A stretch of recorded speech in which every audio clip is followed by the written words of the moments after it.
Good evening, everybody. The budget lays down the government's high focus on tech and startups and pretty much lays the roadmap for a very, very strong digital in India, which is a key ingredient for India to reach its economic ambitions. This also actually is a unique budget which creates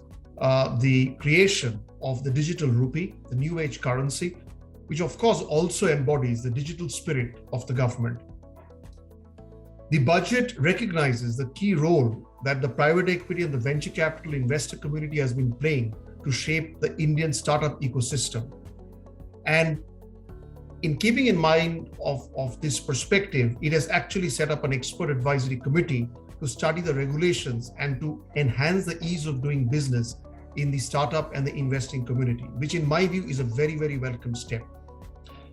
Further, the government has clearly laid out the path to encourage the new age sunrise sectors like AI, drones, space tech, semiconductor, which is absolutely in my view, will take India to the path of future digital India and to be really ready for the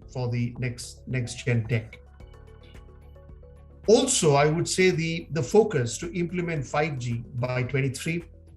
and the intent to create the telecom infrastructure, not just in the urban areas, but across the country, in the rural areas, and providing incentives such as PLI to telecom manufacturers and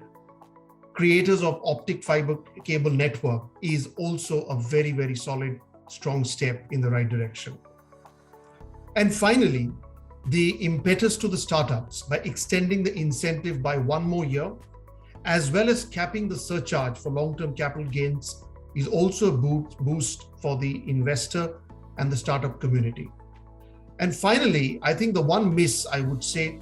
is the lack of mention around the direct overseas listings and SPACs, which possibly could have strengthened the access to capital for India Inc. Overall, a great positive budget for a very, very strong India on its 75th year of independence.